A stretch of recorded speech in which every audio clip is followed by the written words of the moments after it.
Welcome to the Westminster Town Hall Forum, where for more than 40 years, we have invited voices of conscience to address the issues of our day from an ethical perspective. My name is Tim Hart Anderson. I'm the senior minister at Westminster Presbyterian Church, located on Nicollet Mall in beautiful downtown Minneapolis, and I am the moderator of the forum. Our hour-long forums are always free and open to the public, both online and in person.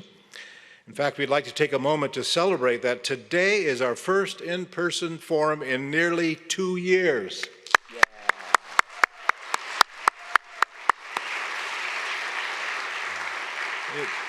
Thank you for being here in person or by live stream or on Minnesota Public Radio. However you are here, you are part of the Westminster Town Hall Forum community.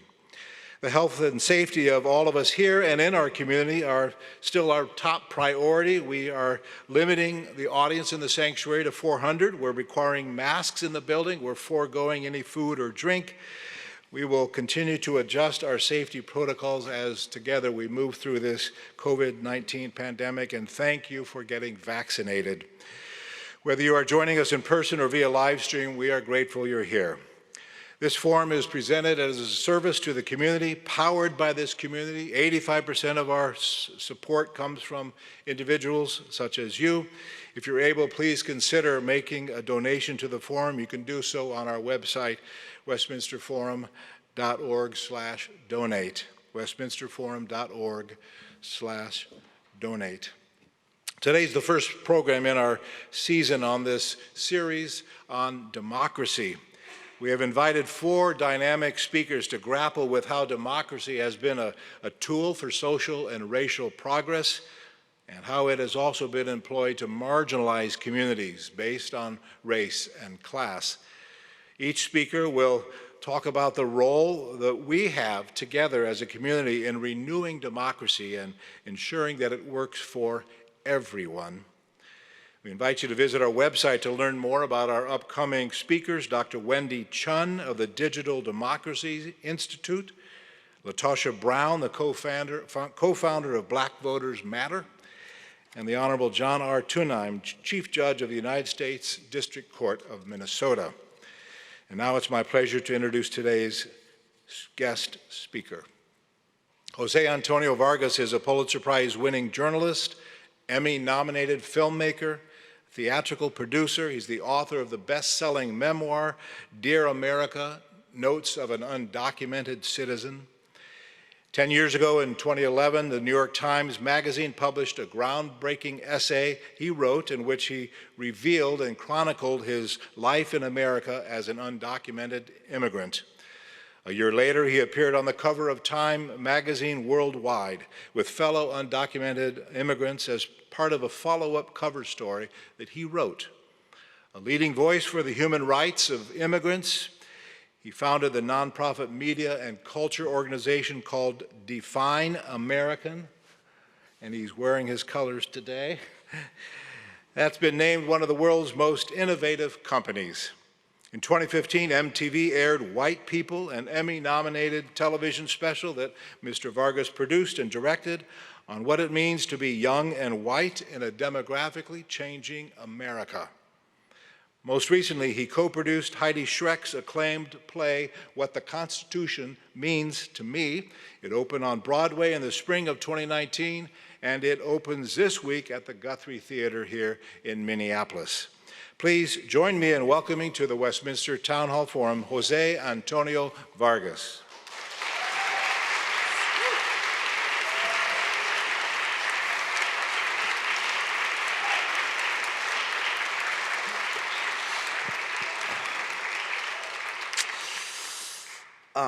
I think I should start with this. Since I am undocumented, I think it's important to show the documents that I do have, and it's my COVID vaccination card. So, yes. Just make sure I do that. It's really a privilege to be among all of you today. First, I'd really like to thank Tane Danger, Tim Hart Anderson, and the advisory board of the Westminster Town Hall Forum for inviting me to join this august and distinguished group of speakers who have addressed this very audience in this forum since 1980. I found that out. So this forum has been around before I was born. I was born in 1981, and I feel really honored to be a part of it. I was looking at some of the photographs of the speakers, and one of them is Gwen Ifill, who served as a mentor when I was at the Washington Post. It's really wonderful to see her photo, and that I'm going to be included in a photo with her, so some spiritual communion. I'd like to extend my gratitude to all of you who have made this tremendous effort to be here, physically be here. I don't know about you, but ever since this pandemic began, all those months ago, we had to stay home and shelter in place, wondering the circumstances in which we'd feel safe and comfortable being in communion with other people. My sense of community has invariably heightened. Like, in other words, if I'm gonna show up in a shared space at the same time, surrounded by other people, the event better be worth the effort. In other words, I will endeavor to be worth the effort of you coming here today. I have been asked to give remarks about what democracy means in the eye of an undocumented citizen. I got the pamphlet and I've been looking at it as I prepare my remarks. First off, let me say that I cannot possibly represent 11 million undocumented immigrants in this country. Out of those 11 million people, I don't know if you all know this, an estimated 10,000, about 100,000 of them live here in Minnesota, the majority in the Twin Cities. I don't know if you know that there are about 100,000 undocumented immigrants living and working and calling Minnesota their home. And I cannot presume to speak for all of them because we are as diverse as any group of people.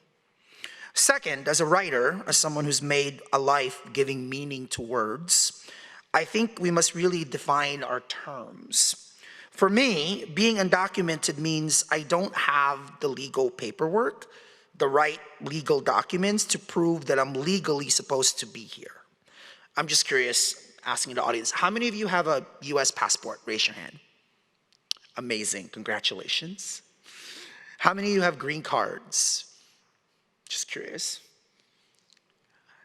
This is a question that I've been asking in many, many communities. Before the pandemic, I've done about 1,800 events. That's panels, interviewing people, filming people in 49 states. And there's been many instances where people have asked me why I haven't gotten deported. The last event I did was in Jackson, Mississippi.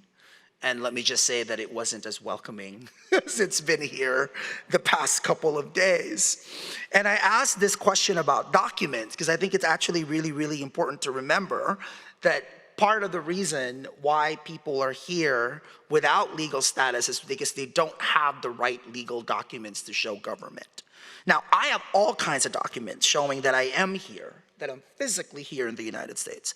For example, there's this mail I get from the IRS. They seem to know where I am, right? And I'm more than happy to accept their mail and to write them the checks. I don't know if you all know this, but contrary to the dominant narrative that elected a president, undocumented workers actually pay billions of dollars in taxes. Undocumented immigrants in the state of Minnesota paid an estimated $190 million in federal taxes and $108 million taxes in state and local in 2018. That's from a nonpartisan research study.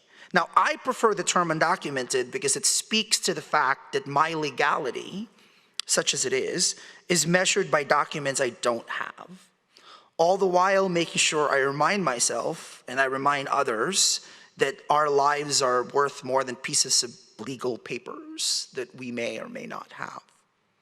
Now, I came up with the term undocumented citizen when I finished writing my book, Dear America, Notes of an Undocumented Citizen, and you can see that.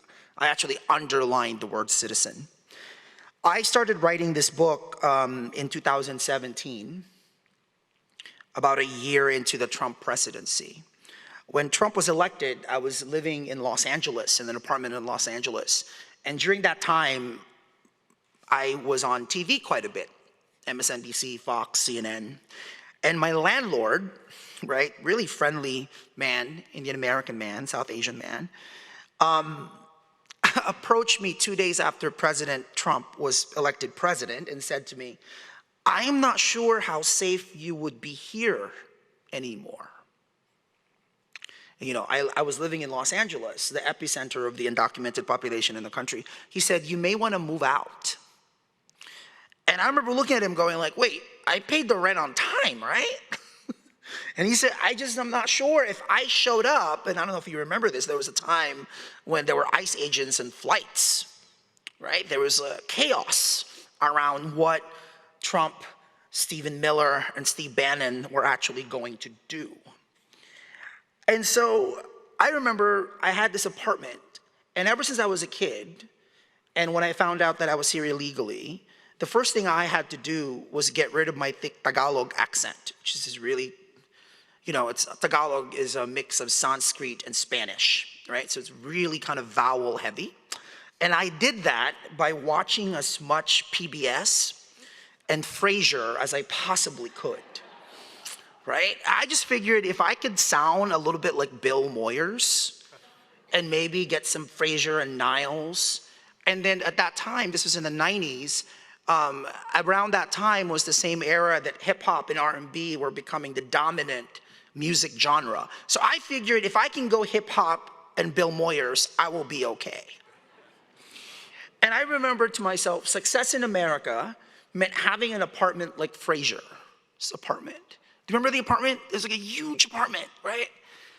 And at that time, I had finished making this documentary for MTV called White People, which for me was a really important piece of work, just because this was in 2015.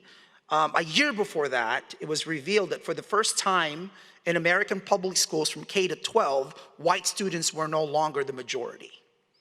So I wanted to do a film, it's actually on YouTube so you can check it out, all about what does it mean to live in a country where white people were going to be the minority. What was interesting about this film was MTV actually commissioned a study that was released with the film, and they surveyed millennials, white millennials and millennials of color. What was interesting was they found, right, that 3/4 of white people live in predominantly white towns, which I suppose is also the reality in the great state of Minnesota. I just saw the census figures, and we saw that the growth in the Twin Cities and the urban areas did not reflect the growth in the rural parts of Minnesota, right? And many people live in white bubbles. And then part of the study actually also showed that 90% of white people have predominantly white friends. And then for me, this was the most stunning statistic. And again, this was 2015. Half of white millennials who were surveyed said that discrimination against white people were as big a problem as discrimination against people of color. The documentary aired in July 2015, a month after Donald Trump announced he was running for president, right?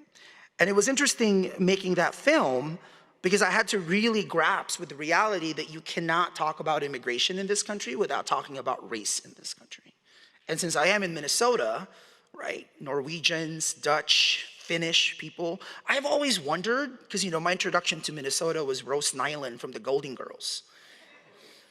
And you know, she would talk a lot about all those Swedish things. I don't know what she was talking about. But it was always interesting to me. So all these immigrants from Europe, the Swedish, the Finns, the Irish, all of those people, how did they get to be white? Like, how did that happen? And it's the same process of melting into this thing called whiteness.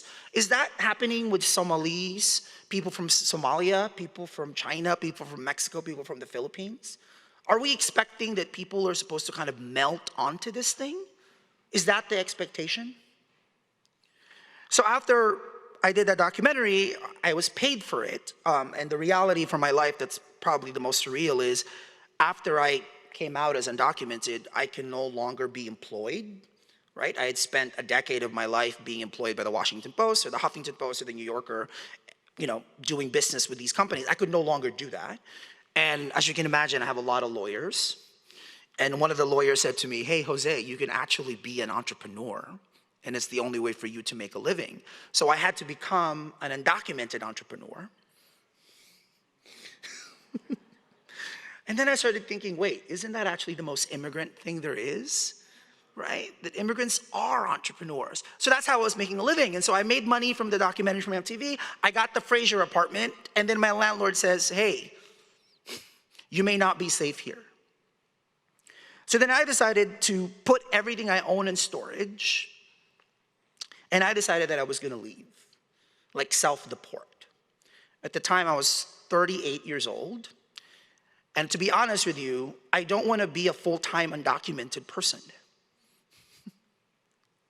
I don't wanna be the person that goes all around the country trying to tell people, hey, I'm here illegally, there's 11 million of us. When are you gonna get your act together and get us the citizenship that many of you take for granted? It was exhausting.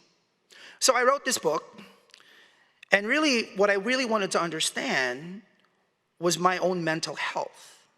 Like, I wanted to understand my own sense of disorientation, right? And when I was writing this book, after I finished it, it seemed insufficient to use the term undocumented immigrant. I've lived in this country for 28 years. This is where I was educated, where I built a career, where I've created a life for myself. And I realized that because I'm not a citizen by birth or by law, I've had to create, and immigrants like me have had to create and hold on to a different kind of citizenship. I would call it a citizenship of participation. Citizenship is showing up, and these days citizenship is masking up, right? Citizenship is using your voice while making sure you hear other people around you. Let me repeat this, because it's really important. Citizenship is using your voice while making sure you hear other people around you. Citizenship is knowing and believing and acting like you're in community with other people. That my freedom, such as it is dependent on other people's freedoms. I'm from California, and as you know, we just had this incredibly expensive recall campaign. A few weeks ago, after flipping through this voter information guide that was mailed to my home, like some sort of like a joke, right? I get this voter information guide, realizing, of course, that as an undocumented person, I can't vote. So I'm flipping through it, and I started counting up all the pivotal elections I've witnessed firsthand, but have not participated in. The recall campaign against Governor Gray Davis. I actually covered that when I was a reporter for the Chronicle in San Francisco. The elections of George W. Bush, Barack Obama, Donald Trump, and Joe Biden. All the local and state elections in all the cities where I've lived, from Washington, D.C. to New York City to Los Angeles to Berkeley, where I now live. So again, in my 28 years living as an undocumented citizen, I've never voted in an election. And the California recall election was a reminder of a paradox, this paradox, at once heartbreaking and numbing, that undocumented immigrants find ourselves in. Even though we are an integral part of California and Minnesota and states all across the country, we are mere bystanders, relegated to the sidelines while voters decide the fate of our state. And when you're undocumented, the fate of the state and the basic conditions of your life are often inescapable. So can we keep, for example, driving legally? California is only one of 15 states, plus the District of Columbia, that allows undocumented residents to apply for driver's licenses. I'm sad to report that undocumented Minnesotans cannot legally apply for driver's licenses. So this is my driver's license from California. I'm just showing you all my documents now. So I'm lucky that California is one of those states, but at the very top of this ID, it says federal limits apply. So it's called a marked license. Many states that have allowed us to drive have opted for this marked license. So when I go to the airport tomorrow to fly back home, or if any police officer or sheriff sees this, they actually would know that it's a marked license. And I was telling a few friends last night that on my way here, I was gonna rent a car. I'm an Avis Wizard member. I was gonna try to rent a car last night, and when I arrived on Sunday night, and I had to remind myself that this license is only valid in California. Right? Mind you, again, 100,000 undocumented Minnesotans, how do they get around? Is there like a subway system that I'm missing here in Minneapolis? I don't think I saw one. So to go to work, to go to church, to go to grocery stores, to drop their kids off to school, how do they get around, right? This question of can low-income undocumented residents age 50 and up qualify for state-funded health care? This summer, California followed Illinois in expanding health care for older members of its undocumented population. Federal law bars using US tax dollars to provide coverage for immigrants who are in the country without authorization. So that's not the reality here in Minnesota. This question, which is really, really important, can undocumented students continue to pay in-state tuition rates? When Governor Jerry Brown signed a package of legislation making college more equitable in 2011, California joined 20 other states, which I'm proud to say includes Minnesota, in helping secure a more affordable education for undocumented youth. But here's a fact that most people don't know, that most of the media, my colleagues in the mainstream media, don't contextualize. Undocumented immigrants are not islands unto ourselves. We live among documented relatives who are US-born citizens, naturalized Americans, or legal permanent residents. Among my large but tight-knit extended Filipino-American family of almost 30 people in California, I'm the only one who's undocumented out of 30 people in my family. And the past few weeks before the election, I spent the weeks checking in with all the aunts and the cousins and the grandma and the grandma's sisters, just to make sure that anybody who was eligible to vote was voting, right? And I have to be honest, being reminded by the theme of this lecture, this conversation today, it's painful, this severance between ourselves and the government that our hard-earned tax dollars help fund. And I'm using that term very intentionally, severance, right? It is a separation. So what does it mean for 11 million people, 100,000 of whom are here in Minnesota, to be a part of society but yet not be a part of society? What happens when you actually internalize that you don't belong here? What happens to you? What happens to your community? Where do you find belonging? Where do you find community? In the early days of the pandemic, when it became clear that undocumented workers were deemed essential, many felt that society thinks of undocumented people as labor, right? But not necessarily as people. We're essential workers. But are we essential enough to get the documents so we can keep working? Now, if your vote is your voice, right, then surely undocumented people are human beings deserving to be heard, guaranteed a voice in civic life. I've been recently finishing Robert Caro's, masterful biographies of Lyndon B. Johnson. And I arrived at this quote in one of the books that said, that for President Lyndon Johnson, a man without a vote is a man without protection. For decades now, for almost 30 years, I've felt unprotected in my own country. And that is what democracy means for an undocumented citizen. I remember thinking, welcome to the undocumented life. I remember reading an essay in the Wall Street Journal by Susan Orlean, one of my favorite writers, and the headline of the essay was, "Never Taking Travel for Granted Again." The subheadline, "Crossing the globe had never been easier," until the coronavirus reminded us of the real meaning of distance. And I remember thinking, I've been socially distancing for decades.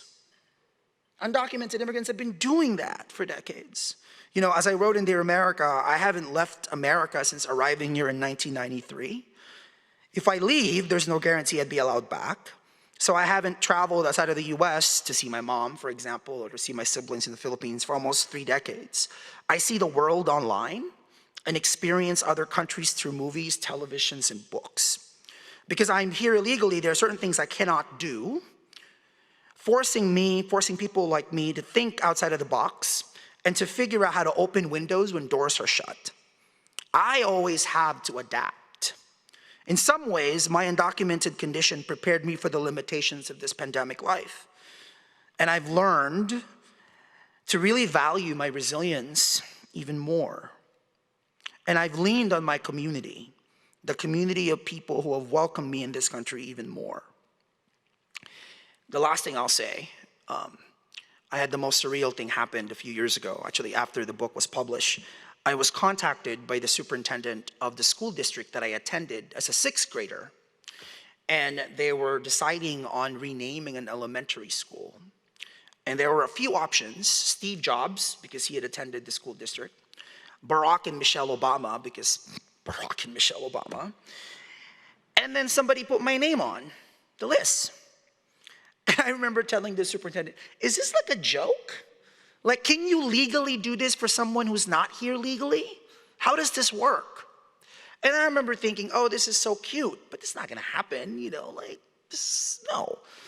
And I was surprised a few months later when he called back and said, you know, we heard comments from the teachers and from parents who are attending the school district, and your name won out. So it's gonna be José Antonio Vargas Elementary School. I know, it's crazy. You gotta love America though. You gotta love America, right? Like, I don't know how that happened. And then the students had to pick the mascot. And you know, I was kind of hoping, you know, I don't know, panther, I don't know, something. And I guess the kids probably looked at my eyebrows and they picked owl. The golden owls, right? And I'm saying this because the last time I was actually surrounded by a community of people was at the opening ceremony for the school. And I remembered to make sure to invite Mrs. Denny, my high school choir teacher, who was the first adult outside of my family that I came out to as undocumented, because she wanted my choir to go to Japan, and I told her that I couldn't go, and she changed the trip to Hawaii. I made sure that my high school principal was there, Pat Highland, who made sure that I was able and afford to go to college. She's now on the board of directors of Define American. I made sure to invite Georgia Nakano, this Japanese-American woman, who was probably one of the most smiliest people I'd ever met. And it wasn't until 3 years after I met her that I knew her own family story. She told me that her family was actually interned during World War II. And you know, I spent all of my high school years not driving, because you know, I couldn't get a driver's license. And so Georgia Nakano drove me around. She would drive like 20 miles per hour, and the limit was like 40. So we were always the slowest car on the road. And Senora Kilmer, my Spanish teacher, who said, Jose, I know you're not Spanish, but your name is Jose Antonio Vargas. So, ¿Dónde está la biblioteca? That's the only Spanish I know. Where is the library? So when the school was open, I was surrounded by Mrs. Denny, Georgia Nakano, Pat Highland, Jill Denny, and all the teachers and mentors I ever had. Because here's the reality, right? The reality is, if my freedom cannot come from this government, then it has to come from people who, in the past almost 3 decades of my life, have made me feel free in this country. I certainly hope that there are Georgia Nakanos and Jill Denny's and Pat Highlands all across Minnesota, making sure that 100,000 people in this state can be as free as they need to be, so that they can be a part of this democracy. Thank you for having me here.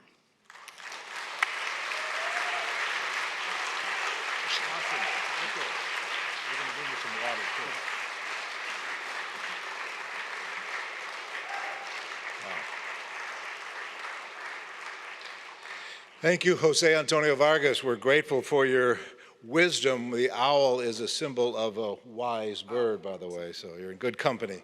This is the Westminster Town Hall Forum, coming to you from Westminster Presbyterian Church on Nicollet Mall in downtown Minneapolis. My name is Tim Hart Anderson. I'm the senior minister here at Westminster Church and moderator of the forum. Our speaker today is Pulitzer Prize-winning journalist Jose Antonio Vargas. While the ushers collect questions from the in-house audience, I would like to thank our broadcast partner, Minnesota Public Radio. For the first time ever, NPR is broadcasting this fall's forums as a special week of programs. You will be able to hear all of our programs this fall on democracy, including this one, each day at 11 a.m. during the week of November 29th to December 2nd, right after Thanksgiving, day after day after day, the Town Hall Forum on NPR with this series on democracy. Of course, all forums are also available at video as a recording at any time on our forum website or on our Facebook page. Thanks as well to our media partners, MinnPost and the Sahan Journal. Today is our first forum of the fall season focusing on democracy, and we invite you to learn more about our upcoming talks with Dr. Wendy Chun, Latasha Brown, and Chief Judge John Tunheim on our website.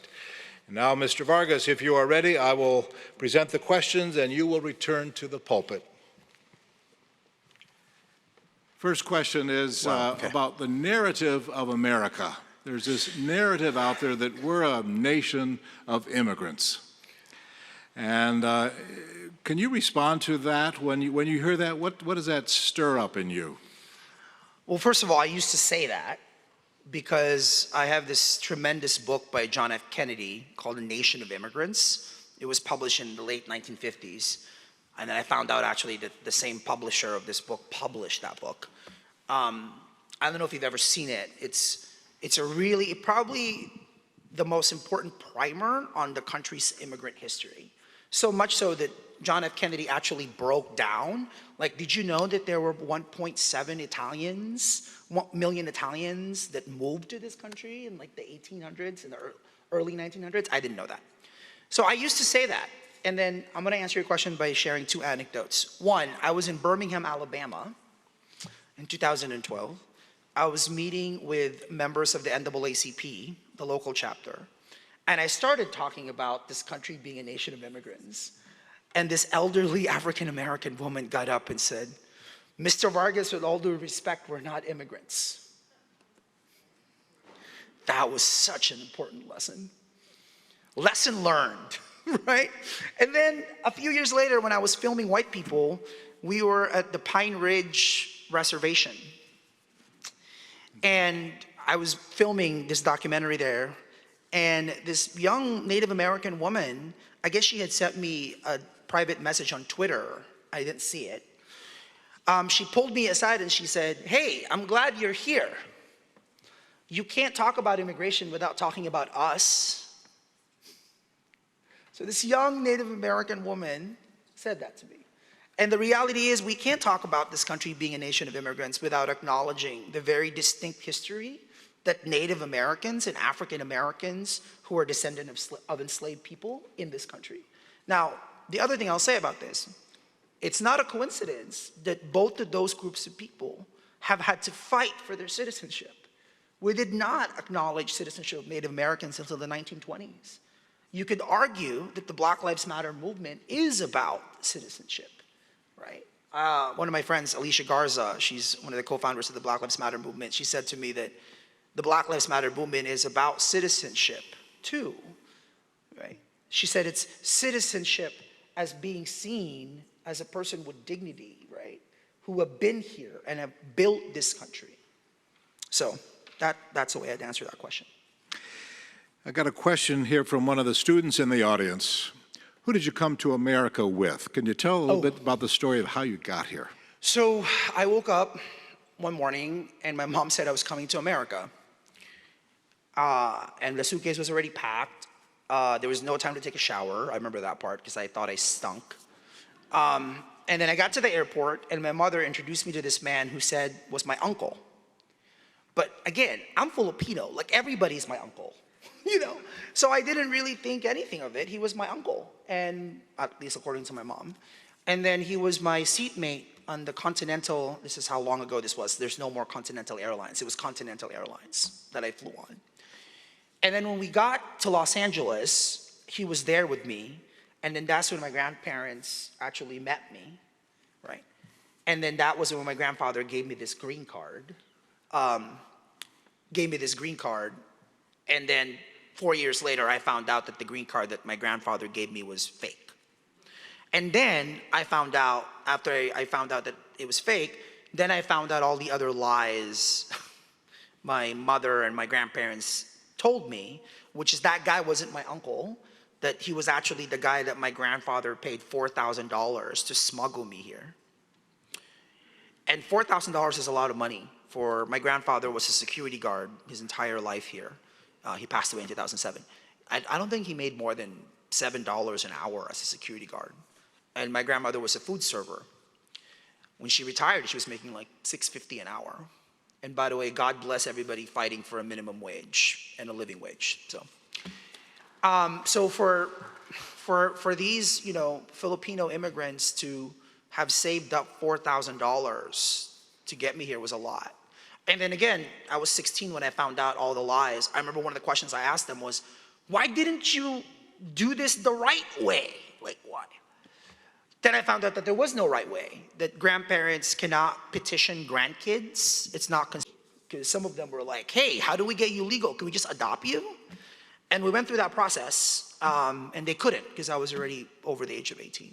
So what I'm underlining, by the way, is how incredibly complex the immigration system is, right? It's not one size fits all. Another question from a student in the audience. What is the place that you would consider home? That is your house, family, friends, etc., your community. What is home for you?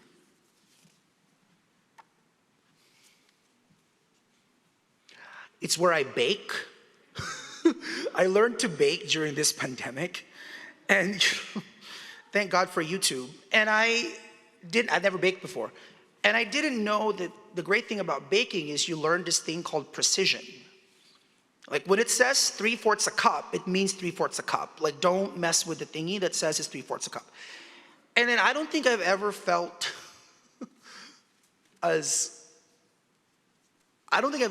quite as welcomed as I felt last year learning how to bake in my own home. And like actually making time for myself to bake. And then my grandmother thankfully loved the cake. I think she said she loved it. So there's the physical home, which is the kitchen for me. I can't believe I'm saying that. And then I think there's the spiritual home. Like for me, I don't think anything will ever top that elementary school. Like I don't. And to this day, I have to really be conscious. I used to be a cop. I used to cover cops. I used to be a police reporter. And because of that, I had to learn how to like curse a lot talking to cops. And now I have to always catch myself. Thank you for doing that. Yeah. You're welcome. Because not only that, but because the parents of the students who attend the school follow me on social media. And when I say something a little bit problematic, they let me know. So there's pressure that comes with the elementary school thing. And then there's also this, I wish my grandfather were alive. I don't think he would have predicted that any of this would have happened. And I think the fact that this school exists, I hope represents the sacrifice and the risks he took that when I was a kid I didn't understand. So I think the school represents somewhat of like a spiritual home. Your grandfather, your Lolo, Yeah. Played a key role in your life, raising you, supporting you. You also had some differences of opinion with him along the way, which you've talked about and written about.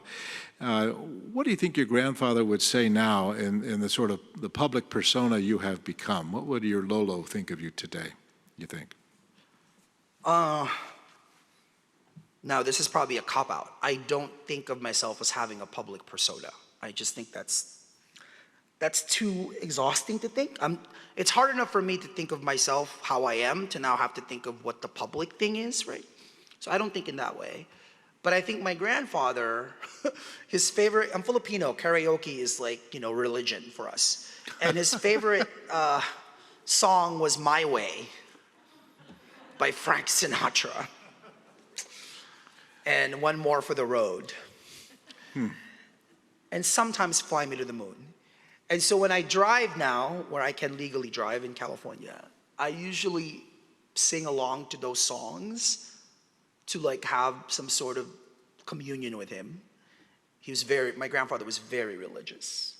I think maybe he, Catholic, right? And he went to church pretty much every night. And I think he was asking for forgiveness not only for himself, but for me. I think he would have liked to have listened to my version of My Way. I think that's what he would have liked. And you certainly did it your way, didn't you? I suppose. Yes. Another question from a student, and this maybe is about this, what many of us think of as public persona, José Antonio Vargas, whom we know of as author, filmmaker, etc. Do you feel like you have privilege and are treated differently from other undocumented immigrants being in the public eye? Does it affect how you use your voice?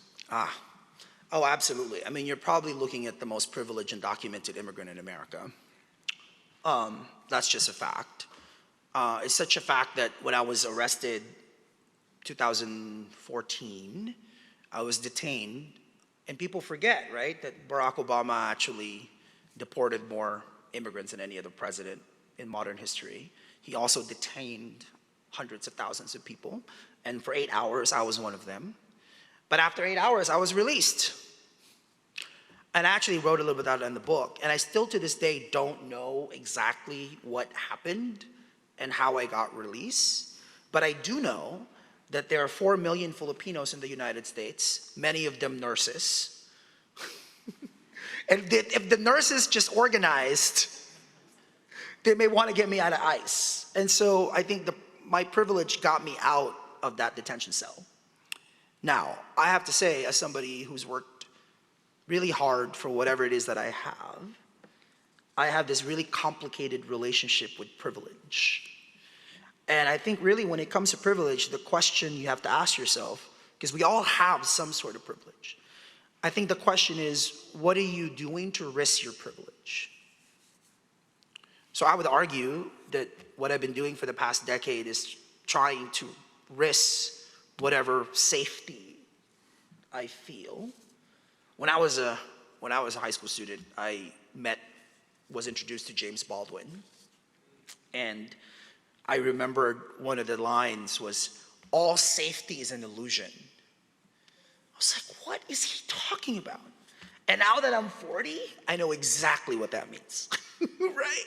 So this idea that I'm supposed to be safe, or I feel safe, and all safety is an illusion. So I think for me, using my privilege and then learning when to speak and when not to speak. I mentor quite a few DACA recipients, right? There's about, I don't know if you know this, there's about 800,000 DACA recipients across the country. These are dreamers, right? And people don't realize that the DREAM Act has not passed nationally, right? Actually, the first hearing on the DREAM Act was supposed to be on the day of 9/11, and they had to cancel it. And since then, we have not passed the DREAM Act, right? That's why there's 21 states, including Minnesota, that has to figure out what are you going to do with all these young people. So there's 800,000 of them who have DACA. Unfortunately, I aged out of it. I was 3 months too old for DACA. But what we're hearing is that this government, the Biden-Harris administration, may struggle to keep DACA. So what's going to happen when 800,000 people who are now professional, who are now workers across all industries, right? What happens when they lose their legal status? So for the past few months, hearing from a lot of DACA recipients who are, depressed and dealing with mental health issues and dealing with, actually just last week, I spoke to somebody who's decided to leave.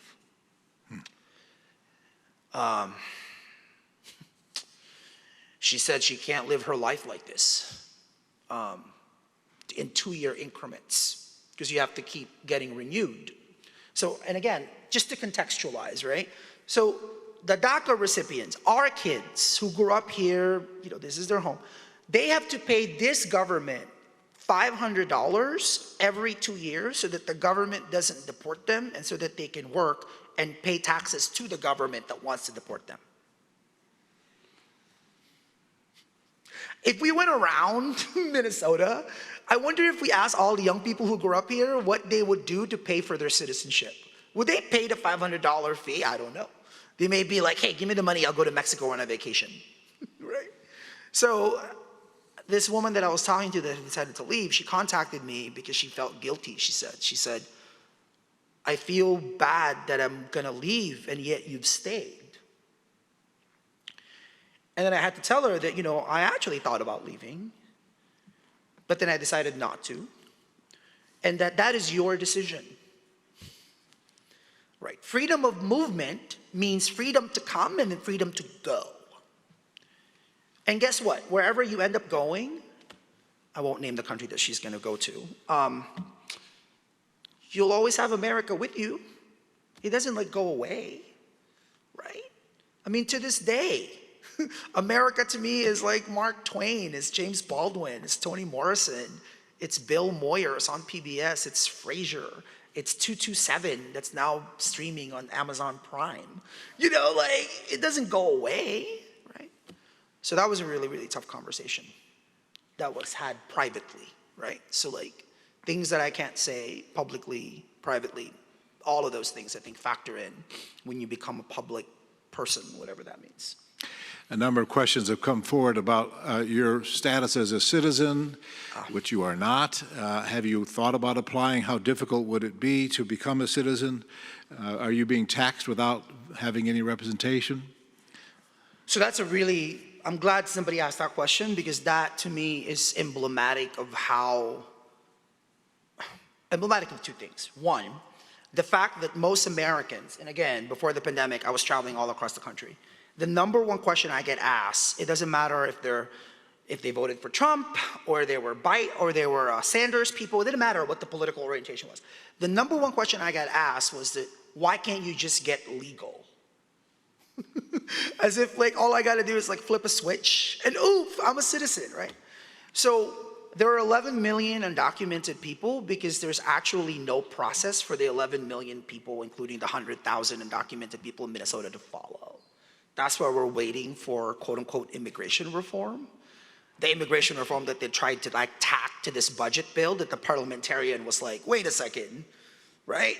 This immigration reform that I'm not quite sure is gonna pass anytime soon. So because immigration is not one size fits all, right? My own situation is kind of complicated. So before I came out as undocumented, I met with 28 lawyers, immigration lawyers, all of whom said, you cannot do this. People like you are supposed to be quiet, right?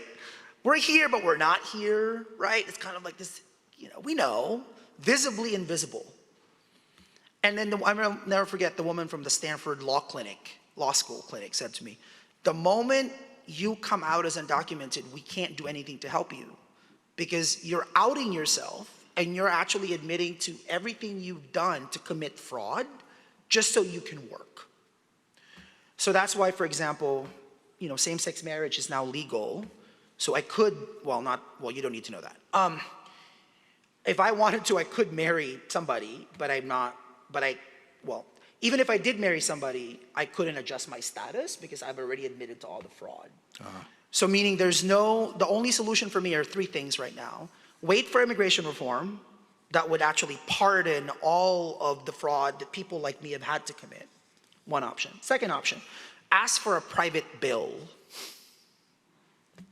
I'm not gonna do that. Then say what? Talk about privilege. Right? Yeah. Oh yeah, because I have this thing called a Pulitzer, I didn't even know how to pronounce it when I got it. It's only a piece of paper, you can have it. My grandmother has it. It doesn't mean that I'm more quote unquote worthy. The third option is thanks to what Bill Clinton signed into law in 1996. So I would have to leave, accept what's called a 10-year bar, and try to come back, but no guarantee. 10 years? 10 years. So those are the three options, for me, specifically. So instead of trying any of those, you I'm not gonna, I've already made the private bill decision a decade ago. Yeah. I remember talking, because I used to work in DC, I used to be a political reporter, so I know a lot of people in DC, and they were like, hey, you can just be quiet about this, and maybe we can figure out, talk to somebody at the State Department. I couldn't do that. And I can't do that. I just don't. This gets us to this question of citizenship, right? I made a decision 10 years ago that when I am asking this question, how do you define American, I actually mean all Americans. I don't mean college educated, English proficient, right? Frasier quoting Americans. I mean all Americans.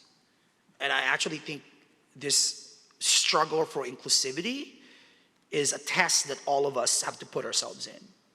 When you mean all, do you really mean all? Or your definition of all? Is your definition sufficient? Do you know enough? I don't know. I know that I don't. Right.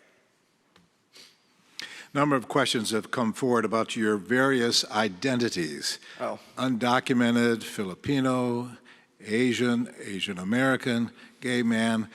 The questions, particularly from the students, around your identities. How does your identity or your various ways of identifying fuel who you are and how you're speaking out?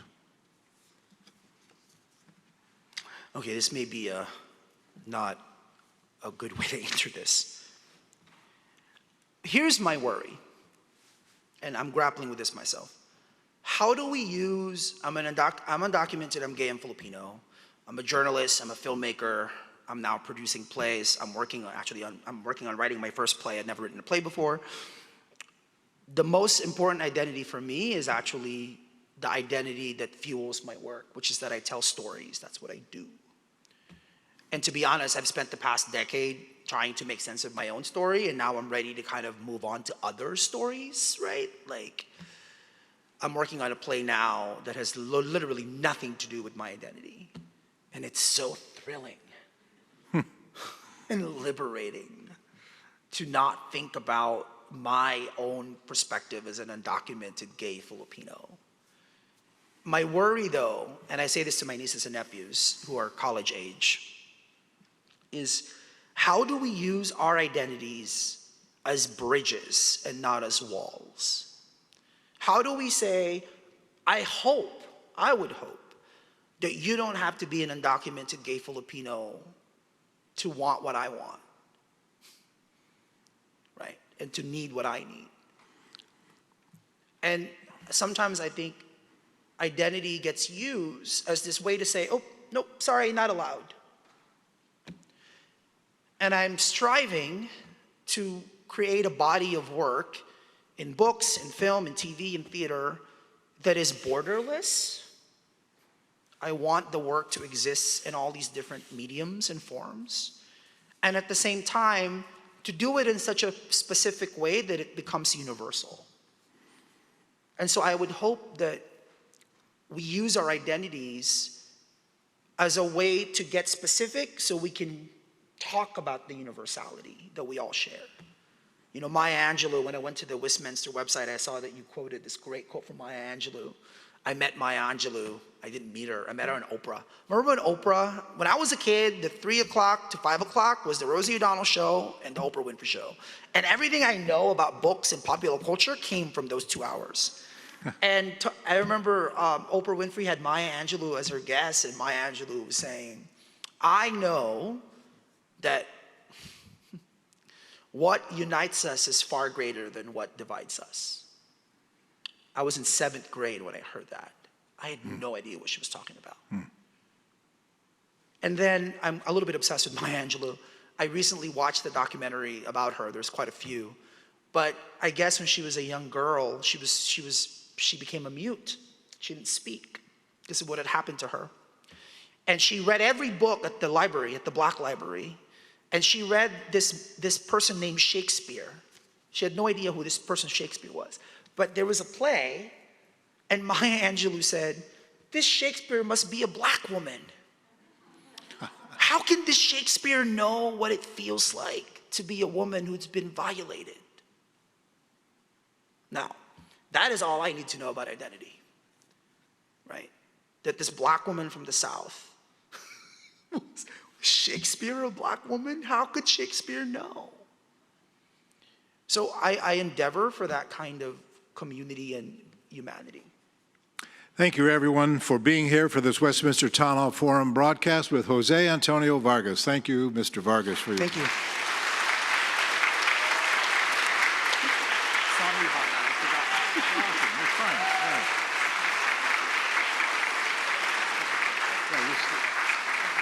You did great, by the way.